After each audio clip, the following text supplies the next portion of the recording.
Hi friends, last time మనం ఇడ్లీ వేసాం కదా, దానికి మంచిగానే వ్యూవర్స్ వచ్చాయి. కానీ కొంచెం బాగా రావాలి. మీరు ఇలాగే మా ఛానల్ సపోర్ట్ చేస్తూ ఉండాలి. నేను మరిన్ని వీడియోలు బెంగళూరు కోసం పెడుతూ ఉంటాను. వంట వీడియోలే కాకుండా ఇంకా మంచి వీడియోలు చేసి పెడతాను. ప్రస్తుతానికి ఈరోజు టమాటా కర్రీ ఎలా వండుకోరో చూద్దాం. టమాటా కర్రీ అంటే అందరికీ తెలుసు అనుకుంటారు, కాకపోతే కొంచెం డిఫరెంట్ అన్నమాట, బాగుంటుంది. ఫస్ట్ కడాయి పెట్టుకుని నూనె వేసుకొని పోపు దినుసులు అన్నీ వేసుకున్నాం. పోపు దినుసులు అంటే ఏముంటాయి, శనగపప్పు, జీలకర్ర, కరివేపాకు వేయమాట. కొంచెం వేగిన తర్వాత కొంచెం ఉల్లిపాయలు కోసి పెట్టుకుని వేసుకోవాలి. నేను ఒక 2 ఉల్లిపాయలు కోసి పెట్టుకున్నాను, వేసుకున్నాను. కొంచెం గోల్డెన్ కలర్ వచ్చేసి వేసుకోవాలి.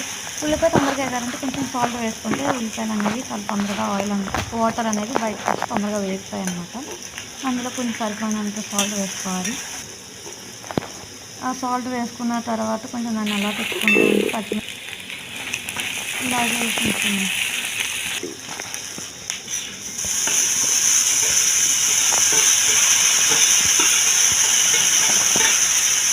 పచ్చిమిర్చి కూడా వేసుకున్నాక కొంచెం వాటిని వేగాక టమాటాలు నేను కోసి పెట్టుకున్నాను ఆల్రెడీ, అవి వేసుకుంటున్నాను. 4 టమాటాలు కోసుకున్నాను, నాకు 4 సరిగిపోతాయి.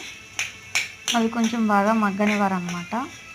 మగ్గిపోయే లోపు మనం చింతపండు గుంజ అనేది వేసుకున్నాం. చూసారు మగ్గిని, చూసారు. ఆ మగ్గిన తర్వాత ఏం చేయాలంటే, మీ దగ్గర పప్పు గుత్తి ఉంటే మ్యాష్ చేసుకోండి. మా దగ్గర పప్పు గుత్తి లేదు కాబట్టి గరిటెతోనే మ్యాష్ చేస్తున్నాం అనమాట.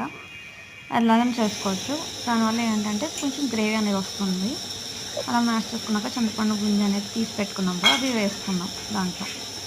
ఎవరికి ఎంత పులుపు కావాలంటే అంత వేసుకోండి. మేము కొంచెం పులుపు తక్కువ తింటాం అన్నమాట. నేను కాదు, దీప పులుపు తక్కువ తింటుంది, అందుకే కొంచెం పులుపు తక్కువ వేసుకుంటానండి. మాకు వరకు ఓకే. దాన్ని అలా ఒక 10 to 15 మినిట్స్ సిమ్లో పెట్టుకొని పొయ్యి మీద పెట్టుకుంటే ఆహా! మా దగ్గర కొత్తిమీర లేదు, వేయలేదు. మీ దగ్గర కొత్తిమీర ఉంటే వేసుకోండి, ఇంకా టేస్ట్ బాగా వస్తుందన్నమాట. దాంట్లో కొత్తిమీర ఉండి దీని పక్కన ఆమ్లెట్ పెట్టుకుని